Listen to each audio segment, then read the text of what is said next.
the buffet of life gives us a lot of really cool opportunities, right? And they all come with a side dish of yuck. You've just got to figure out which plateful you're willing to eat. Welcome to the Farmish Kind of Life podcast, where we talk about homesteading stuff and life stuff and everything in between. Join me, Amy Dingman, as we explore big questions on a little farm. Hey everybody, welcome back to the Farmish Kind of Life podcast, where we be talking about life. We're not just talking about life, we are living life. We're living a real life and then talking about real life. So thank you for joining me here for episode 264. Today is January 22nd, 2024. I hope you are nice and warm wherever you are. What are we talking about today? Today we're going to talk about something I like to think of as the buffet of life, and how when we consider a choice or a goal or a solution to a problem, we need to be real about what comes with that choice or that goal or that solution that is in front of us on the buffet of life. But before we dive into that topic, what's been happening here on the Lifestead? Well, we did survive the cold snap. I would say we are coming out of the cold snap, which is really great because it means now our vehicles will start reliably. And now we're also not dealing with limp mode. Have you guys dealt with limp mode in your vehicles? So limp mode is where your car, because cars have all these electronics now, right? So your vehicle will detect an issue with a sensor somewhere in the vehicle, and then the vehicle freaks out and decides, I must protect this vehicle's engine at all costs. And so what happens is you have reduced power, and now you suddenly can't go over 30 miles an hour. And there's a million different reasons this can happen, but when it's real cold, when you're trying to get to work and it's real cold outside, like 20 below or whatever, your car's like, I don't want to do this. Yes, I started, okay, but I don't want to get you where you need to go. And so basically your vehicle just wants some soup and a warm blanket, and they're just mad that you want them to go somewhere. So apparently my throttle position sensor or something was having a fit and decided to put me into limp mode. So basically then you just pull off and you shut your car off and you let it sit for a little bit, and then you turn it back on, and generally it will run again. It's just your vehicle needing a minute. Now this is not legal advice. This is not like don't take my word for this, because you really do need to check out why your vehicle is going into limp mode. But I figured out there are a couple vehicles here at Clucky Dickens Farm. They just get real crabby, and they just decide to throw an issue at you, and then they're like, I don't want to do this. And then you turn off, and you're like, no, we're going to do this. And then you continue on your way, and everything is fine. So now that it's warming up, we don't have to deal with that anymore. So that's cool. That's cool, right? What else has been happening? We still have the Muscovy ducks here. And let me tell you something I have figured out this year. They do not do well in the cold. They do not do well in the Minnesota cold. These Muscovies that we have right now are literally freezing their feet. Their feet are actually freezing. Now, this is our third year with Muscovies, and we didn't have this particular issue the first 2 years we had Muscovies, but thinking back, my husband and I were trying to figure out why this was happening. The last 2 years, we've only overwintered like 8 birds. And when it got cold, we just locked them up in the barn. Okay, they had their big area in the barn, but they were locked up. They didn't have access to outside, and so they weren't dealing with those super cold temperatures. Now, before we had Muscovies, we had pecans, and those pecans were beasts in the snow. Okay, they didn't give a single care about the Minnesota winter, and I didn't lose any to the cold. I would look outside, it would be 50 below, and we had this one duck, his name was Einstein, and he'd just be out sitting out there like, hey, what's up? It's cool. I'm having a great time out here. He didn't care. Like, we had all these Pekin ducks that didn't care. Muscovies are not like that. But this current batch of much larger Muscovies, because we don't normally keep this many, during the cold snap and up until the cold snap, they were like, hey, cool, snow, cold, this is awesome. And I really should have been more, no, you guys are Muscovies and you can't handle this That's what I should have said. I should have went out and been the mom and been like, no, you need to go in the barn and I'm going to close the door. I realized that too late. I did lock them up during our super cold snap. I really should have done that much sooner because we did end up losing some birds to the cold. But I just want to put that out there. I've been living here since 2011 and I still screw a lot of stuff up. So there you go. That's my admission for today. All right. What else? Slowly but surely, I am getting my Mr. Volcano forge put together. I am getting the second coat of refractory cement on the inside and letting it dry. I was told the worst thing that you can do when you're putting together this particular forge is to rush the process.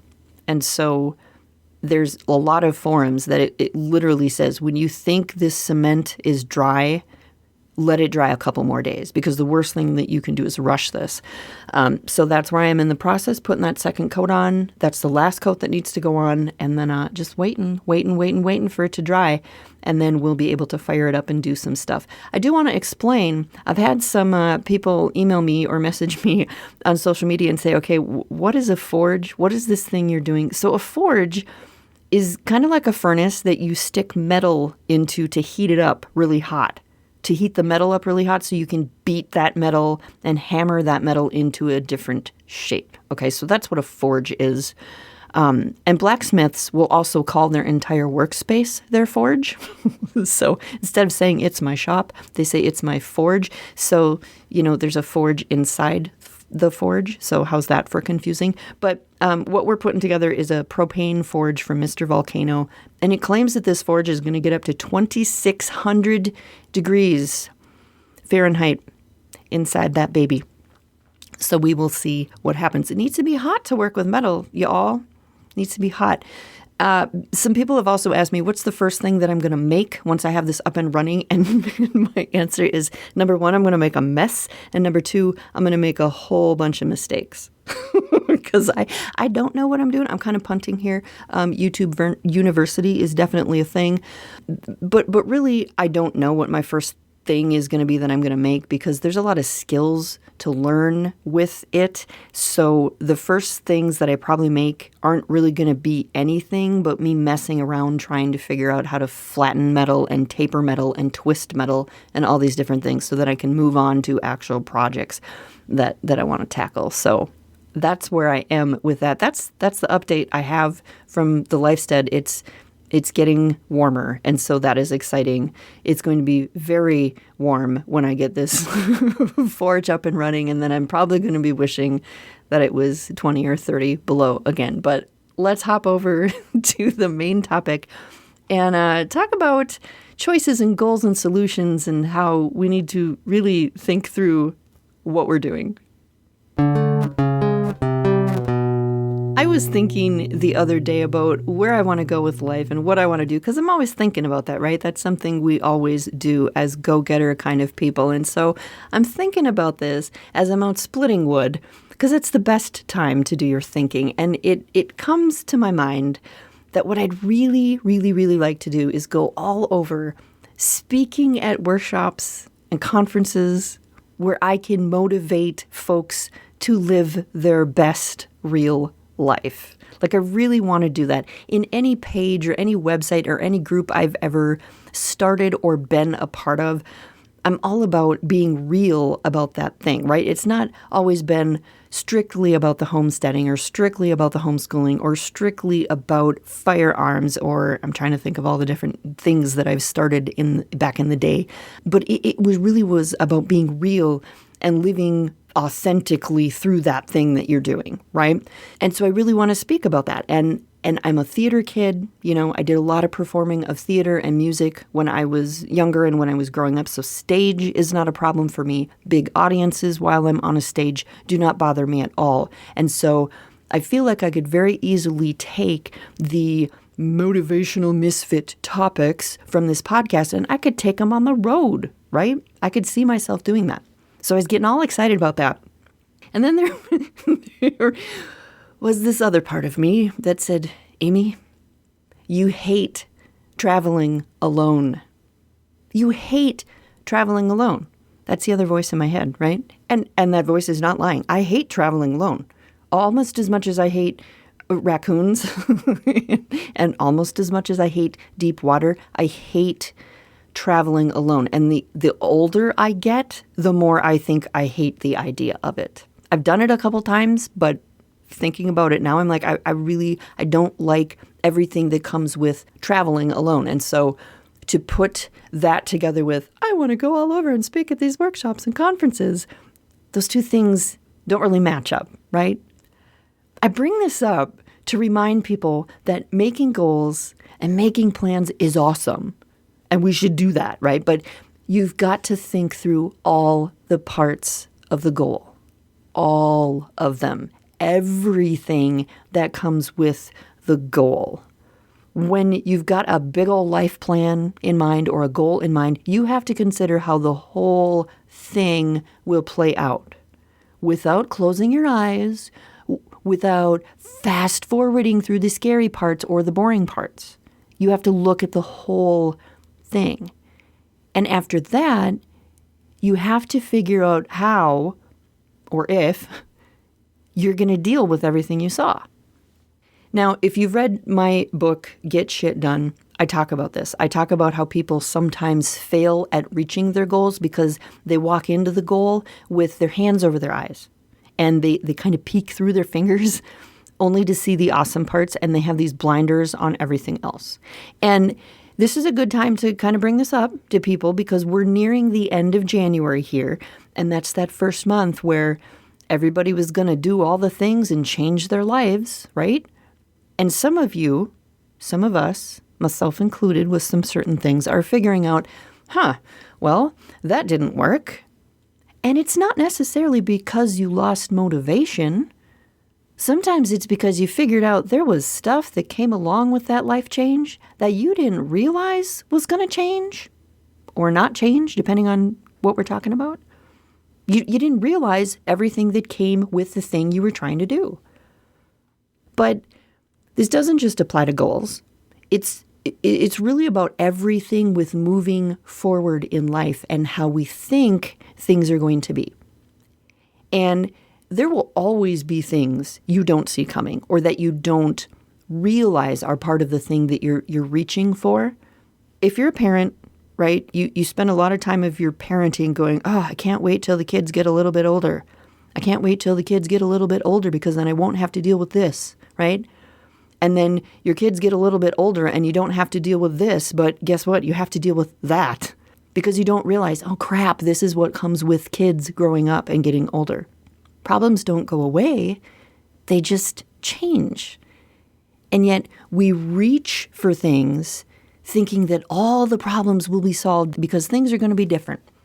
And things are going to be different. And you might solve some problems you're currently dealing with, but you're going to open the door for new ones. Because that's how it works. There's this weird balance that somehow always gets kept. My youngest son bought a bigger vehicle so he could haul equipment to gigs more easily, right? And now he spends way more in gas because he has a bigger vehicle. It's the balance. It's the trade-off, right? There's always a trade-off. I wrote an article for a magazine way back in the day, like 25 years ago probably, about choosing your major in college. And when I was researching for this article and writing this article, it was amazing to me how many people had never talked to folks who were working the jobs that had the degree that these kids wanted to go to school for, right? So they have this degree they want to go to school for and this job that they think they want, but they never went out and talked to the people with those actual jobs to find out what the job was actually like, to have discussions of the day-to-day of those careers, the good, the bad, the ugly. And sometimes, here's the thing, some of those things that you're going to deal with or that come with that job that you're going to pick, they're obvious. And yet you have so much zest and so much excitement for the thing. You have your blinders on for some really big things. I've told this story a couple times. When I was much, much younger, I wanted to be a mortician or a funeral director, okay?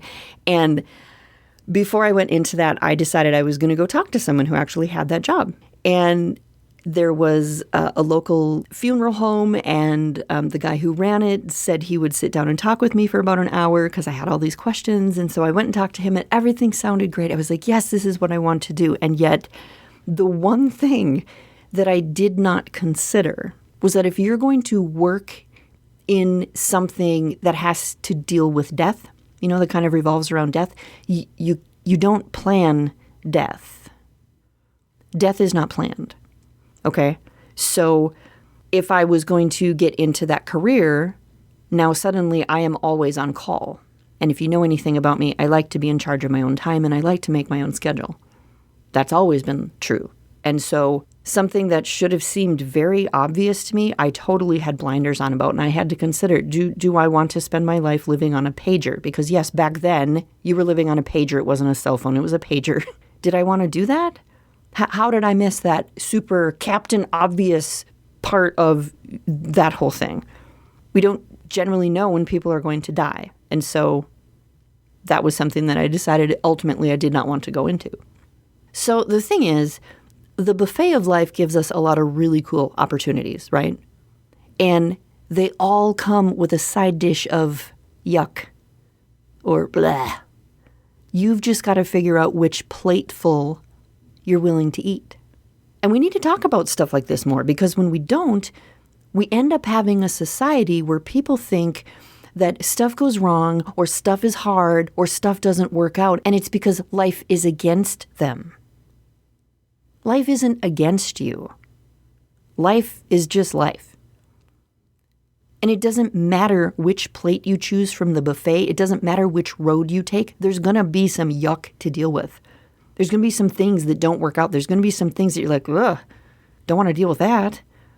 And before you choose which way you're going to go, you have to take a minute to be honest about everything that might come up with that choice. By fixing the problems you're dealing with now, what new problems are going to come up? Not because you're you, but because life is life. And that's what happens. It's part of the package. You've got to think it through and be honest about it. This reminds me, I was recently listening to a podcast where someone was lamenting they weren't making enough money working 20 hours a week. And they were trying to decide if it made sense for them to go back to school to get a different degree. And the person who's leading this podcast, who was talking to them, said, why don't you just work 40 hours a week? If you want more money, why don't you just work 40 hours a week? And the woman who was talking to them rattled off all these reasons she didn't feel like she could work full time. She couldn't work 40 hours a week. And so the person who's running this podcast says, so let me get this straight. You want to go back to school full time to get a different degree to make more money at a part-time job. Now, most of us listening to that can hear how backwards it sounds, how ridiculous it sounds, but she couldn't, because she was in the middle of it and she needed to step away. She needed to step back a little bit. And we all need to step back a little bit when we're making our fabulous plans for tomorrow or next week or next year or 10 years from now. Because when you step back and you peel everything back, what is it actually going to look like? What is that journey actually going to entail? What do you not get to do while you're trying to get there? What things do you have to do to stay on that path? And who can you talk to who's going to be real about what's down that path? What is along that path? Who's real? Who's going to talk to you about that? Find that person. And it doesn't matter if we're talking about, I want to paint every wall in my house navy blue and then buy white furniture. Okay? There's some stuff that comes along with that, right? It doesn't matter. We could be talking about that. Or we could be talking about, I think I want to get a milk cow. Or I want to start a rock band. Or I want a divorce. Or I want to move 500 miles away and join my friends in a commune. It doesn't matter what the decision is. There is so much more to those statements than what is said. And when you put that stuff on your plate, there's a lot of other stuff that gets put on the plate with it. And you have to be willing to look at all of that. So when you are standing there looking at all these amazing choices and opportunities that we have on the buffet of life, whether that is a huge life goal that you want to work towards, or you're just trying to figure out how you're going to solve today's situation. Remember, every dish you choose is going to come with a glop of gravy or some hidden mushrooms. Can you tell I don't like mushrooms? Or it's going to come with some ingredient you didn't know you were allergic to, or it's going to be seasoned wrong. It's not going to have enough salt. It's going to have too much pepper. And you have to figure out what plateful you want to deal with, because every plate is like that. And I think if we want to continue this metaphor, I think it would be safe to say we could do people a lot of good by not presenting the plates that we've taken from the buffet as these Instagram-worthy, beautifully plated dishes. I think we could help a lot of people by just being honest about everything that's on that plate and how it looks when you dish it up. That is as far as I'm going to take this analogy. I hope it helps you. And there you have it. Thank you so much for joining me today. If you want to check out some of the other things that I'm doing, I do have a bunch of books for sale. You can find the links for that in the show notes. Otherwise, just head over to Amazon and look for books by Amy Dingman. It is Dingmann. The most recent books that I've put out is the No BS series. Those books are Get Shit Done and Spit It Out. I am currently working on a third book that is about control and the things that we're in charge of and the things that we're not. Don't have a release date for that yet. We'll see when it comes out. You guys will be the second to know. I will be the first. Another thing that you can check out is my YouTube channel. Thank you to everyone who is watching. I really appreciate seeing those watch hours go up. Head over to YouTube and find something fabulous to watch. I do plan on making more videos here, probably starting next month. We'll see what happens. It's on the to-do list, and like we just talked about, there's a bunch of other things that come with any plan that you make. So there you go. Another thing that you can do is subscribe to my Farmish Papers. That is my snail mail monthly newsletter. You can get some awesome in your post office box or your mailbox at the end of your driveway. We are just about to head into our third volume. So if you want something to sit and have your coffee with and just peruse and do some reading and do some thinking, it is $40 a year for U.S. peeps and $50 a year for you if you are outside of the States. Let me know if there's something you would like to hear me talk about. If you've got any questions or topics or something you want to hear my 2 cents about, I'd love to hear it. You can email me at amy@farmishkindoflife.com. Have a great week, you guys. I will talk to you again soon. Hope you enjoyed the show today. To continue the conversation, visit our website at afarmishkindoflife.com. Find A Farmish Kind of Life on social media or drop me an email at amy@afarmishkindoflife.com. Peace, love, and bacon, y'all. Stay farmish.